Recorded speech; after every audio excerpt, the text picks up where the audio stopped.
Everyone, and thank you for joining us today for our webinar on the practical tips for job searching. I'm Jane O'Gorman, Director of 10 to 2 and your host for today. And I'm delighted to be joined by Deborah O'Sullivan, my fellow director at 10 to 2, who will be taking us through this very exciting presentation. In case you don't know already, 10 to 2 are experts in part-time and flexible recruitment. So if you are looking for that flexible role, please make sure you register with us. You can do so by visiting our website at www.10to2.org. Now, we have 30 minutes for the presentation, followed by a roughly 10-minute Q&A session. So if you do have any questions, please do pop these in the Q&A below. There's a box at the bottom of your screen, and I'll bring them up either as we go through the session or at the end. Now, you won't be able to see the questions coming up, but be assured we will keep an eye out for them. And if we don't get around to answering them during the session, we will be following up with an email and cover those off then. We will also be following up with a recording, so no need to write too much down at the moment. So without further ado, with great pleasure, I'm going to hand you over to Deborah to kickstart the presentation. Hi, Deb. Lovely. Thank you, Jane. Good evening, everybody. It's very hot, so hopefully this will be worth your time this evening. We're going to have a whiz through various things to do with job searching.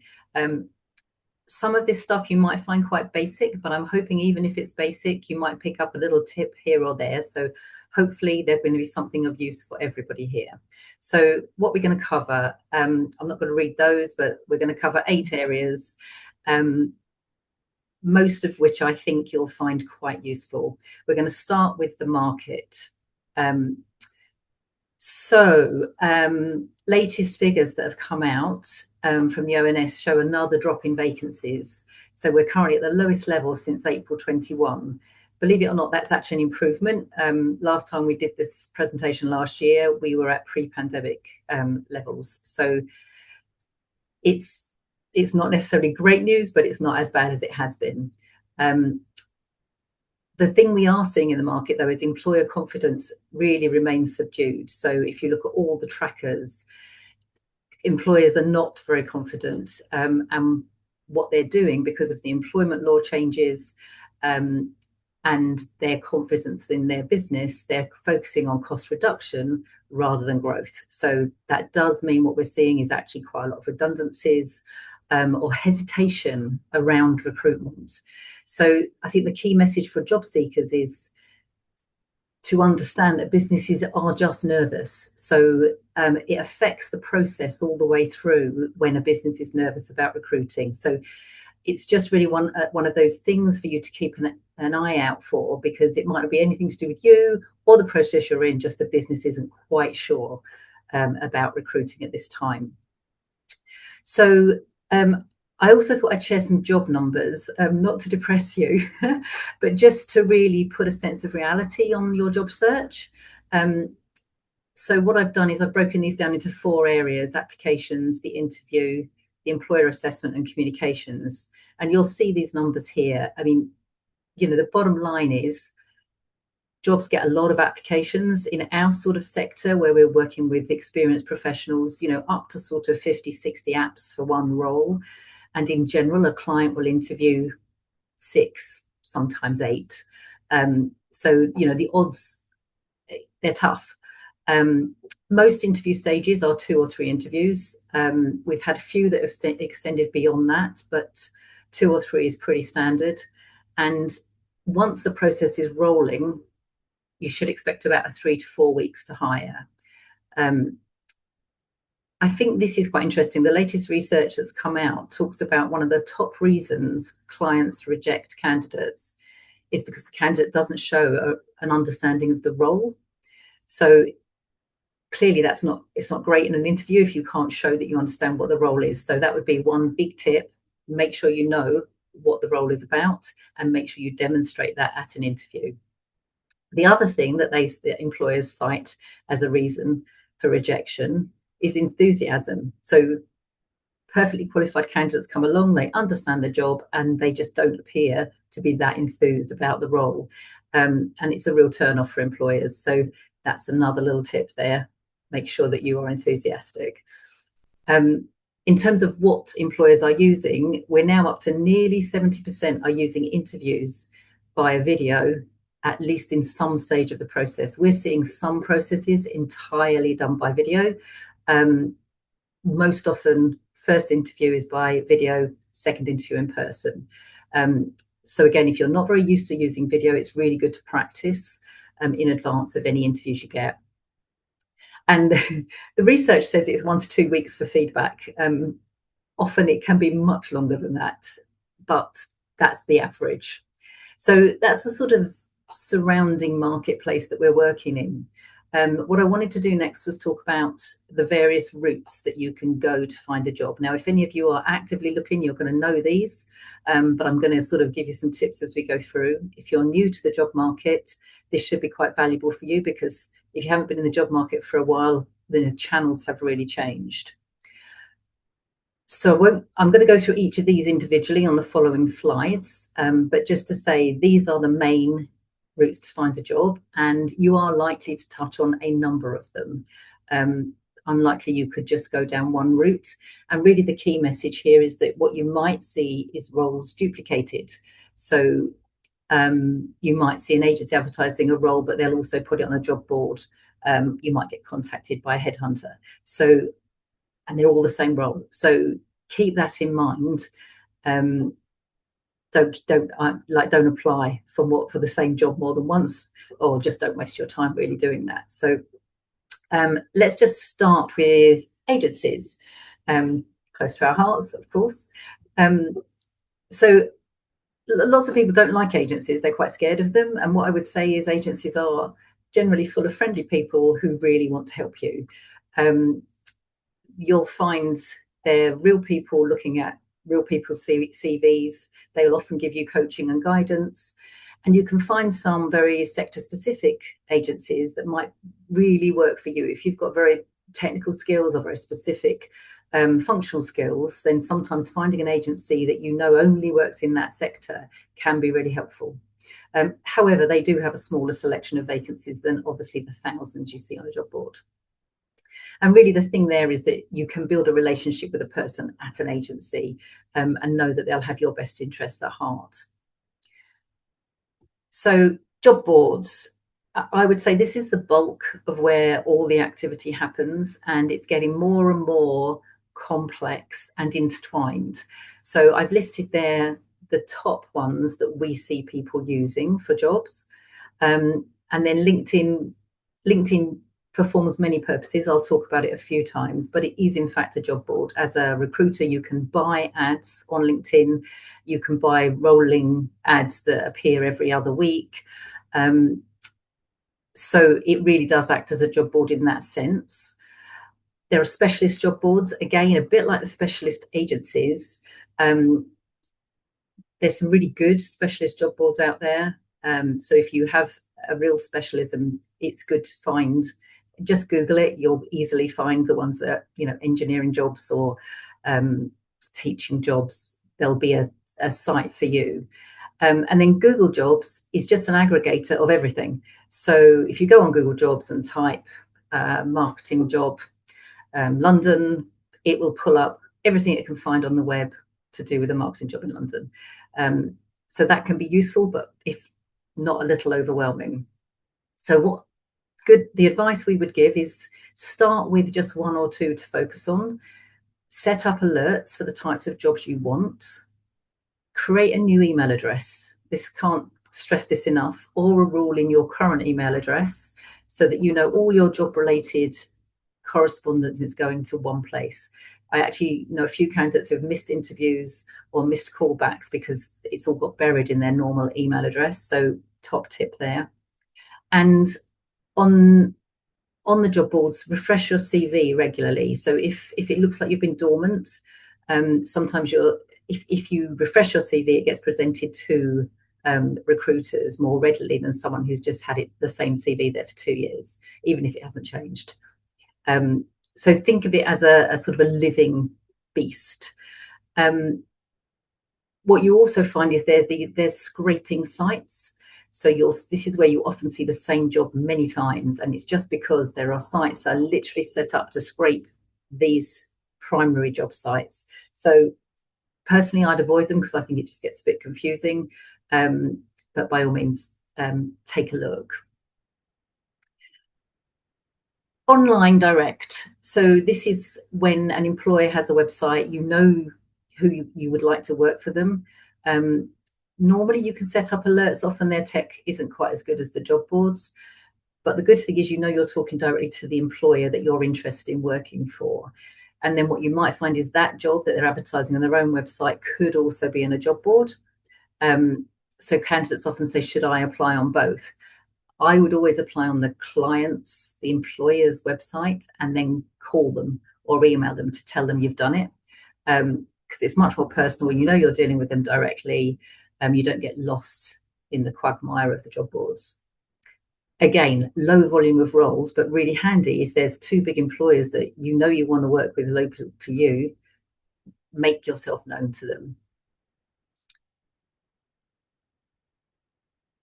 Headhunting, less common. I say less common, but actually increasing in commonality. So again, people think it sounds rather grand, but often if you've got a specific skill set, particularly if it's a rare skill set, recruiters will use LinkedIn to find people with skill sets and then contact you. So it's sort of modern day headhunting. So it's really important your LinkedIn profile says what you do and the skills and functions you work in. So if somebody is searching on LinkedIn, they might be searching Hertfordshire finance skills, ACCA, and tax. Let's just say you're a tax expert. You'll come up on that search, but only if you've got that in your LinkedIn profile. So top tip, keep updated as well, your LinkedIn profile. So they're the formal routes to find a job. And then there's a couple of informal or less formal. The sort of offline direct approach really is less common nowadays. But, you know, if you know a company, you might know someone who works there and you say, can you get me an in? Could you pass my CV to the HR manager? You know, it's a great way in if you've got some kind of link. If you do that, make sure you tailor your CV and cover letter directly to reflect that employer. Otherwise, it just looks a bit weird. And then the other one, which I think is a growing area, is finding a job through your own network. And this used to be just people you knew, people maybe ex-colleagues or friends and family. But within this now, I'm including your LinkedIn network and your Facebook network and any groups, any Facebook groups you're part of, any LinkedIn groups you're part of. If you consider them as your whole network, actually you see quite a lot of job opportunities being shared there, and you've already got, you know, you're one step closer to knowing the person because you're part of the group. So it's often a less formal process because you haven't got formal recruiters involved. So I would say spend some time on this. If you're thinking like, oh, my LinkedIn network isn't great, connect with some old colleagues, connect with all your friends and family, just start growing your network.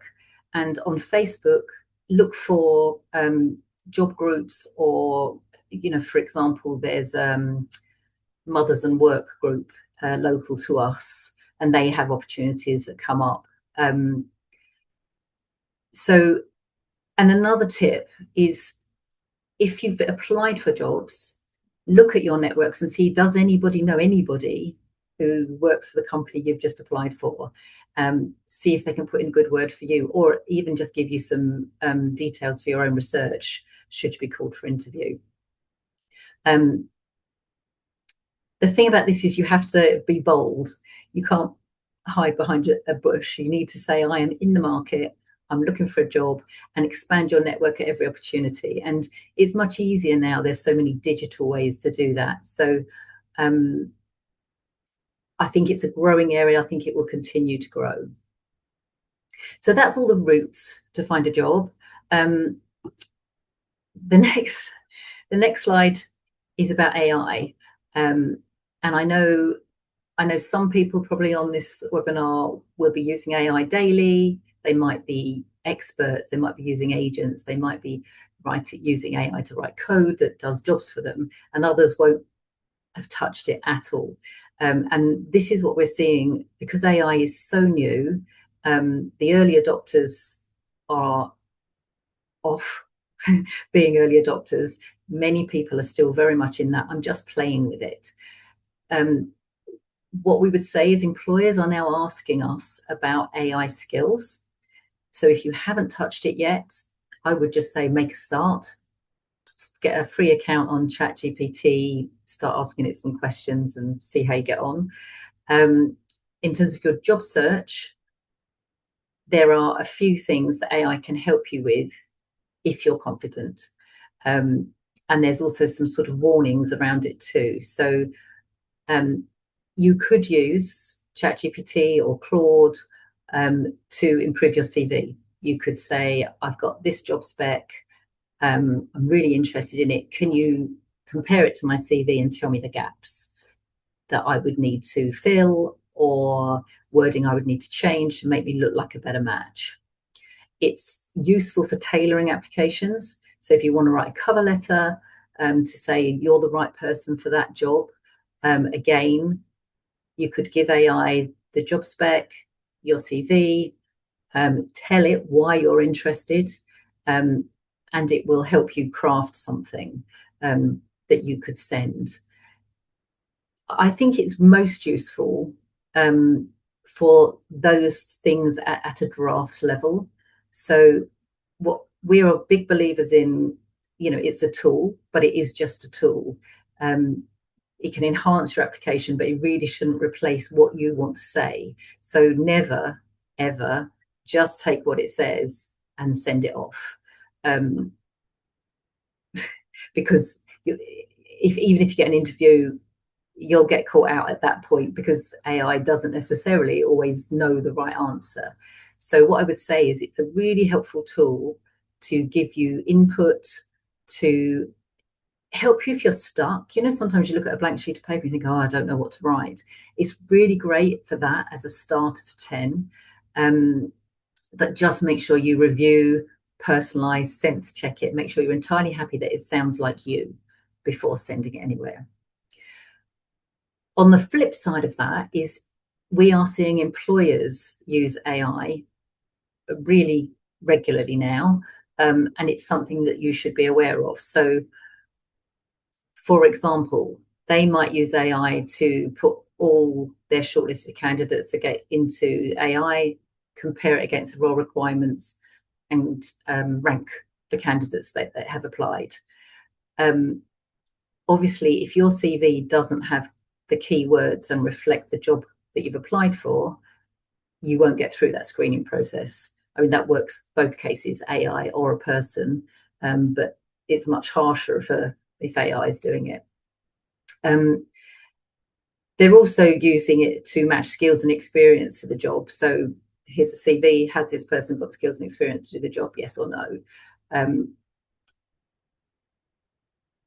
Often used for summarizing application forms or interview notes, so actually taking notes while you're being interviewed. You would always probably be told about that. It normally comes up on your screen if you are being recorded, but you can always ask.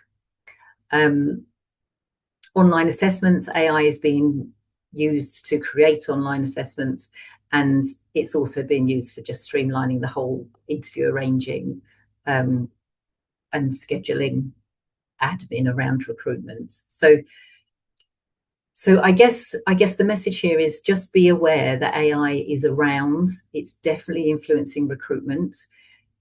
You need to still make yourself stand out, but think of it as a potentially useful tool for you and your applications.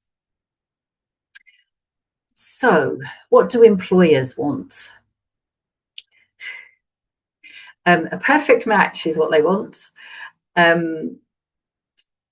So, in an ideal world, an employer is looking for someone who's done the same job previously for a similar sized business in the same industry at a similar salary. Now, of course, that's not real life. It does happen sometimes, but it's not real life. But I think for me, the further you are from that, the less likely you are to be selected for interview. So I just think when you're applying for jobs, if you fancy the job, but you really don't have any skills that match it, you're probably wasting your time unless you know someone or you think there's a way you can maneuver your skills to fit. But it sort of makes you go, okay, do my skills match? Have I got an industry that's close to the job I'm applying for? Is there a culture match from where I've been before? Am I happy with that salary? Is there a flexibility match? So if they're asking for hybrid or remote, or does that match what you're looking for? So I just think it's good to keep that in mind. I think of it as like a target, so that the bullseye is someone who's done the job before, same salary, same industry, same culture, and then the further you get away from that, the less likely you are to get an interview. So managing your job search. This seems really basic, but honestly, this is the way to go about it. I'm sure if you are already in the job search, you've probably got some kind of process like this set up. But finding a job is really, it's a job in itself. It's really hard to do if you are actually working. But the thing you have to do is find some time and allocate it. So if you are working, maybe it's half an hour an evening. If you're not working, maybe it's your first hour in the morning. Just whatever works for you, but allocate time. Set your criteria. So what's your minimum salary? What's your maximum travel time? What's your maximum hours? What company size you want to work for? So know what your criteria is and think about, could I push it? So you might want to earn 50k, but could you survive on 45, let's say? Just so you know, when you're looking for jobs, it's a much easier thing to go, yes, I will apply, no, I won't apply. Understanding titles and skills. Again, this is okay and relatively easy if you've got a traditional job title and you want to stay in that job. But job titles do change over time. So again, depends how long you've been away from the job market. So, HR used to be called personnel and it's now called talent, or people. So it's worth just spending a bit of time on a job board, putting in what you think your titles might be and seeing if anything comes up. Because again, it's sort of a matching game. If you don't put in the right title, you're not going to be presented with the right alerts from the job boards. So you want to make sure you've got your top 4, 5, 6 titles. Then create your base CV and cover letter. And that CV and cover letter is just your base that you work from. We strongly recommend you tailor your CV for every job you apply for. Everyone draws sharp intake of breath at that statement. But it's really important, because if you've just got one CV for every job you apply for, it's bound to be a less good match when you come to that AI bot or a person looking and saying, is this person right for the job? So have your base, and then what you do is you tailor it every time you apply for a job. And it can be very simple. You might just change your key skills around. You might just change your profile a little bit. You might change the order of your bullets. It might be subtle, but it's important. So then you don't have to necessarily do this all in this order, but because it's not linear, but you can. Register with any local agencies and job sites that you think are going to work for you. Make sure your LinkedIn is updated. Tailor your CV and cover for any applications you want to make. Start your reach out and then keep track and follow up. So we do often talk to candidates who you say, I'm calling you about the job, and they go, which one? Because of course you could have applied for 20. So it's really helpful just to have a really simple spreadsheet that says the job title, when you applied, email contact if there is one. Because what you'll find if you keep a link for a job, once the job is closed, so it's still in process, but the job will be closed because they don't want any more applicants, you can't find the job description anymore. So someone might call you about the job and then you haven't got anything to reference. So it's a good idea to keep the job spec if you can, or at least the title with maybe some notes of your own. So that's the sort of process. It's hard. Finding a job is hard. So, try to remain as patient and positive as you can in the process. We do appreciate it can be very frustrating. Leading to my next slide, which is common challenges. If you're in the job market, you'll probably have had one or all of these things. It's a terrible thing, and I'm slightly ashamed to be in the industry where this is happening, but it's not just recruiters, it's sort of in-house recruiters seem to behave the same. We at 10 to 2 try very hard not to do any of these things. But you might feel that you're just applying out there and nothing's coming back. Or the opposite of that, you might be applying and getting immediate rejections, which will be a bot. So if you are getting that, it's worth checking whether you're tailoring your CV enough. Waiting, and we get this at all stages of the process, where you get all excited and you think it's all going swimmingly, and then you wait 2 weeks, and by that time you've convinced yourself you're not right for the job anyway. Sometimes these processes do take a while. Lots of internal stuff going on behind the scenes within the employers, and then you build in annual leave with key decision makers. It can really slow the process down. Poor or zero feedback. It's a really common one. Please don't take it personally. Clients are often just not very good at giving feedback. Just don't take it personally. Lengthy processes. I think processes are getting longer because of the employers being hesitant about recruiting. They want to find the right person. And then I say that, and then we'll turn around a brief in a week. So it does really depend. People talk about an emotional roller coaster, and finding a job really is. So strap in for the ride. And when to talk flexibility. So if the role hasn't or doesn't mention flexibility, when do you talk about that?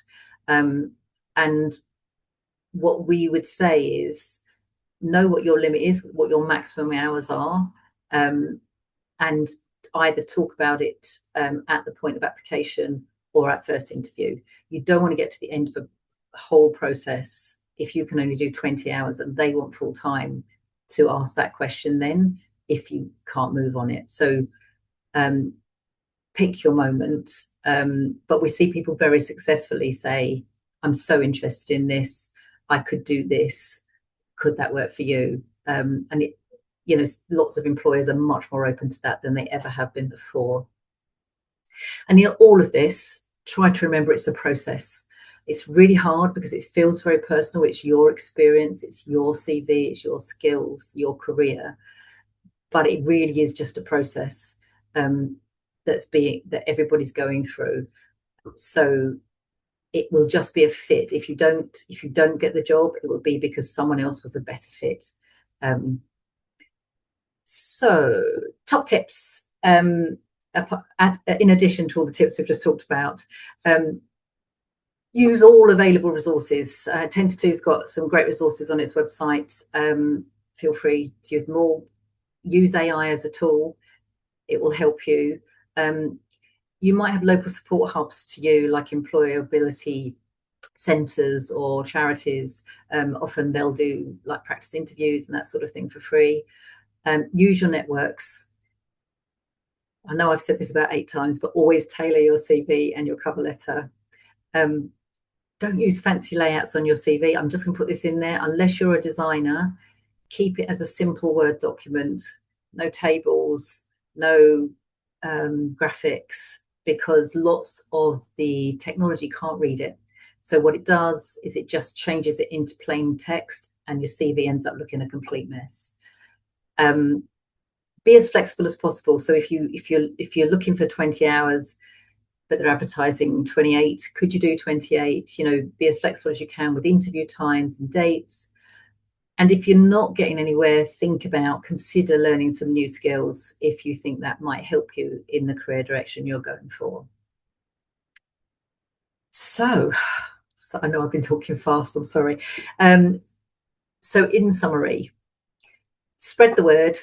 So register and apply widely, tell contacts, family, know what you want. Make it easier on yourself by following that process.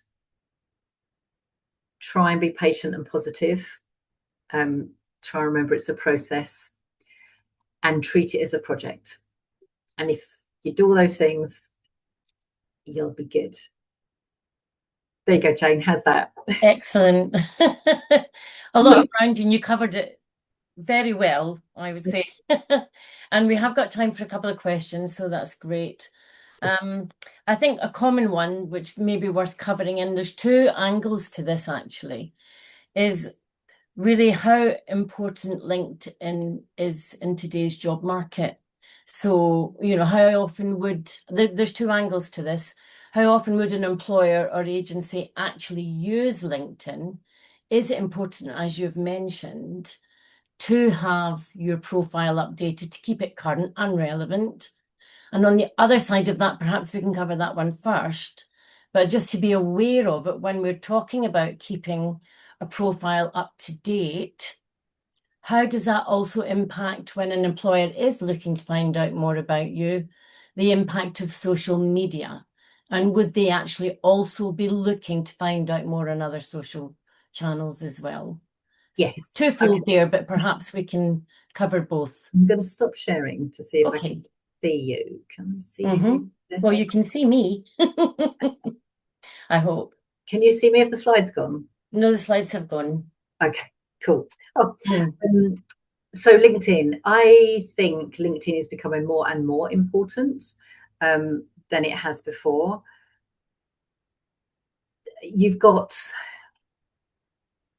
It's almost like you've got to think of it as a powerhouse of a job board, because it's two-way. So it's your advertising spot. And when I say keep it up to date, it's quite easy. Once you've done your initial profile, you can give yourself a nice header, put a lovely photo, a professional smiling photo, because actually what you find clients do, they've got your CV, but they want to see what you look like. So they'll often just click into LinkedIn and go, oh, yeah, yeah. So the key things, without having to spend loads of time on it, is set up a profile, nice professional photo, list your skills and make sure they match your CV. So we have clients going, oh, well, I've looked at their CV and I've compared it to their LinkedIn and they're different. And so then there's that doubt in the client's mind. So and actually LinkedIn does make it quite easy for you. It prompts you, it gives you drop down lists. It's really quite straightforward. So if you haven't got a profile, really you should. I mean, you're never going to get headhunted if you're not on LinkedIn, because really nobody does it any other way. What was the second part of the question? This is on basically social media in general. Oh, I would say from a professional perspective and from a job hunting perspective, LinkedIn by a mile is the way to go. yeah, However, we are all present on social media. yeah. So what does that actually mean for employers? And would they also be looking to social media in some So we do actually do a whole webinar on this. You could find an old recording on the website. Yes, they do. Not all of them. It's nowhere near as consistent as LinkedIn. There is this sort of delineation between employers feeling like LinkedIn is your professional persona, but small businesses in particular will check you out your social media. So be careful what you're posting. Be prepared. I think so. Okay. Another topic that's come up, and I think it's because we covered this at the very beginning, was one of the main reasons for rejection around the lack of understanding of the role. So it's really a question of, do we have any tips on how to find out more about a company, above and beyond the job description, to really help give a little bit more background? Sure. Yeah, I mean, I must admit, if or you look depth? at boards, sometimes the descriptions you read them, you think I actually don't quite know what this is, but the title looks about right. Mm, Um, so so the key thing is you can normally, if it's an agency, you can ask for the full job description. If you're applying direct, you can ask for the full job description prior to interview. Um, if it's all one of these sort of arm's length job board where you haven't got an email or anything else, um, you normally don't find out the client until interview. Um, so someone will contact you, ask you if you're available for a first interview, and that's the point when you need to. It might be quite quick, unfortunately, so you might not have that much time, but that's the point to say, okay, what's the company? Is there a full job description? If there isn't, what department is it in?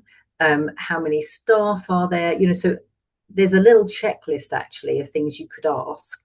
Um, in fact, we could probably do a little checklist for everybody. mm, Um, so to reel off those questions up front, so you know, because once you know the company's name, you can go on Companies House, you can have a look at their accounts, you can see how long they've been in business, who the key players are.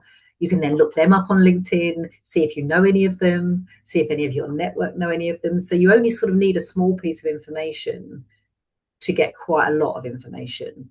Um, but it's when it's those hands-off jobs, so you wouldn't be able to do that until somebody contacts you. mhm. I think it's also worth saying, because obviously there is a lot of information out there available once we do have that name. I think it's perfectly acceptable in interview too to ask for some clarity Mm, on a point on a job description. So don't be afraid to say, oh, my understanding here is, but I'm so interested, I'd really like some more background on this, or perhaps you can give me a little bit more information about this particular aspect of the role, mm. And which will one, demonstrate your interest, and two, show that you really have looked at that job description and you want to understand just how applicable you are for that role. yeah, I was going to say, I mean, clients really like that Mm, when you ask questions about the job, which shows that you're really trying to understand what the job is. yeah. So I think that's worth doing too. I think we're going to run a bit tight here to try and delve into another question, Deborah. So I'll So, do a quick one. Quick one. but the other ones, you've kind of covered it during the presentation, but Okay. there is one around registering with agencies, and not really getting that response and the frustrations around that and how to cope with that. Mm-hmm. How do you cope with silence, radio silence? Um, so my rule would be try twice. So you register, um, you hear nothing, reach out, um, maybe reach out again. I mean, particularly if it's about a specific job. So I guess the differential here is if you've registered but not applying for a particular job, then actually it's not usual for an agency to then get in touch with you and spend time with you. Unless you're right for a job. It's when you're applying for a job that you then, I would do the two-touch rule, which is, you reach out twice, maybe try on LinkedIn and to message someone, and then just wait, leave it. In your head, go, right, I've dealt with that, I'm parking that. And sometimes they do come back around, Yeah. and sometimes not. Hmm. It's also worth making sure that they haven't replied. Email address one. Because we do have that sometimes where it may have gone into a spam folder. I'm sure everyone here is very sensible and they're checking all angles, but there might just be that one email that just happens to have gone in the wrong direction. So before you do that second point, check all options, so that you know that you definitely haven't had that response, Yeah. I would say. Um, I think that's all we can do for now, I'm Cool. afraid. But Yeah. we will follow up, and thank you everyone for your questions. That's been really helpful. But yes, I think that's all we have time for right now. So we will draw things to a close. If there are any other questions unanswered, which I think there may be, we will follow up with those in the next day or so, Yeah. along with a recording, which you can watch at your leisure. So many thanks for joining us on a very warm day. Mhm. And a big thank you to Deborah for a great presentation and great advice and tips. Bye for now, and we hope to see you on another 10 to 2 webinar soon.